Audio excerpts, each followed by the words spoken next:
नमस्कार। आज बात करते हैं सबसे पहले गोवा में जिस तरह से कांग्रेस के 8 विधायक चले गए, बीजेपी में शामिल हो गए। 11 विधायक थे और वो बीजेपी में शामिल हो गए। वहाँ पर बीजेपी की सरकार है, तो क्या बीजेपी को वाकई इसकी ज़रूरत थी? हालांकि जो मुख्यमंत्री हैं प्रमोद सावंत हैं, उन्होंने कहा है कि बेहतर तरीके से काम और होगा। दिगंबर कामत और माइकल लोबो जो बड़े नाम हैं कांग्रेस के गोवा में, वो जिस तरह से शामिल हुए, उनका यही कहना था, कांग्रेस पर आरोप था, जिस तरह से गुलाम नबी आज़ाद जो कह रहे थे वो सही था और कांग्रेस में सुनी नहीं जा रही है। माइकल लोबो का ये कहना था कि कांग्रेस को भारत जोड़ो यात्रा से ज़्यादा ज़रूरी है कि वो अपने आंतरिक तौर पर अपने आप को मजबूत करे, और ये पहले से हम गोवा के नेता ये संकेत दे रहे थे। लेकिन दूसरी तरफ सवाल ये भी उठता है कि बीजेपी ने इनको शामिल तो कर लिया, लेकिन बीजेपी भी क्या संकेत देना चाह रही है? बीजेपी को क्या वाकई ज़रूरत है इस तरह से दूसरी पार्टी के विधायकों को अपने पार्टी में लाने की?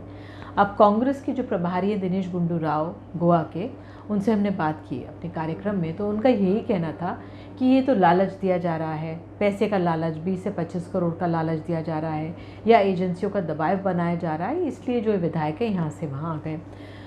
एक सवाल कांग्रेस से बनता है कि भाई आप भारत जोड़ो यात्रा कीजिए, लेकिन आंतरिक तौर पर जो आपके राज्य में हो रहा है उस पर आपको ध्यान देने की ज़रूरत है। दूसरी तरफ ये सवाल बीजेपी से भी उठता है कि भाई बीजेपी को क्यों ज़रूरत थी किसी और पार्टी के नेताओं को इस तरह से लेने की? जो पैसे के आरोप लगाए जा रहे हैं, क्या उसका प्रयोग हुआ? क्या एजेंसियों का दबाव इस्तेमाल किया गया? तो अपने आप में सवाल हैं जो कई खड़े हो रहे हैं। दूसरी तरफ यहाँ पर आम आदमी पार्टी के 2 विधायक हैं, तो हमने आज राघव चड्ढा से बात की, वो पंजाब के प्रभारी हैं। तो आज आम आदमी पार्टी के राघव चड्ढा का ट्वीट कुछ इस प्रकार से था कि उनका ये कहना था कि जो ऑपरेशन लोटस है दिल्ली में और पंजाब में कामयाब नहीं हुआ, लेकिन ये सक्सेसफुल हो गया है गोवा में, और कांग्रेस तो एक तरह से समाप्ति की ओर है।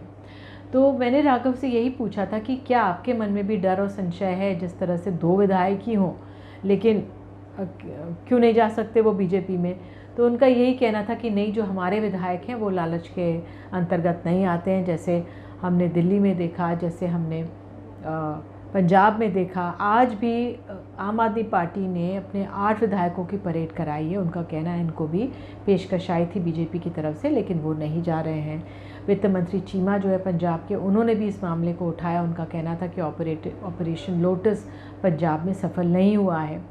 दूसरी तरफ दिल्ली में हमने देखा किस तरह से आम आदमी पार्टी ने एक तरह से पूरा हल्ला बोल दिया था जब ये तमाम दिल्ली की राजनीति पर चर्चा हो रही थी, रेड्स हो रही थी, आबकारी नीति पर सवाल उठाए जा रहे थे।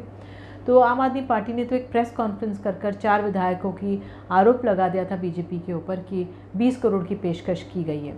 तो जब लगातार आम आदमी पार्टी के नेताओं से हमने भी सवाल पूछा था, और ये सवाल उनसे पूछा गया कि भाई कौन है जो पेशकश कर रहा है 20 करोड़ रुपए की, तो आम आदमी पार्टी का ये कहना था कि हम ये अभी नहीं बताएंगे, समय आने पर, ठीक समय पर बताएंगे कि किसने पेशकश की और कब ये पेशकश हुई और कैसे पेशकश हुई।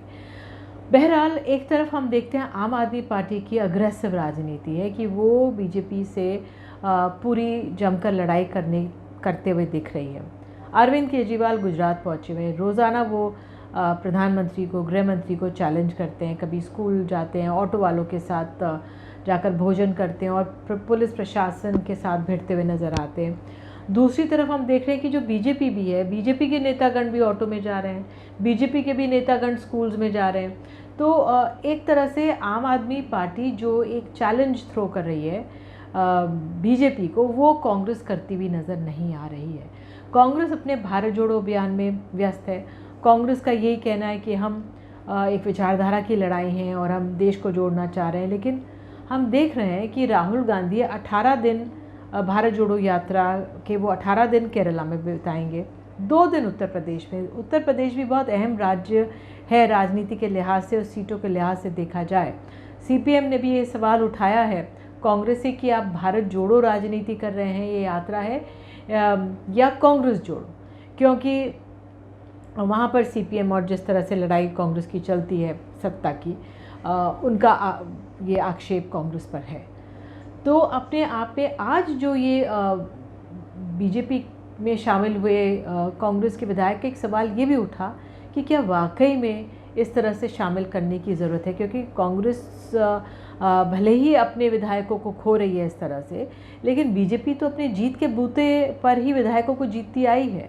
क्या ज़रूरत है इस तरह से किसी अन्य पार्टी के नेताओं को लेने की, क्योंकि इस तरह बीजेपी पर भी आरोप लगता है कि आप और पार्टी के विधायकों को अपने में इस तरह से शामिल कर रहे हैं, भले ही आप पैसे ना दे रहे हो, भले ही ईडी का या किसी एजेंसी का दबाव ना हो, लेकिन क्या औचित्य रह जाता है, क्या नैतिकता का सवाल हम उठा सकते हैं।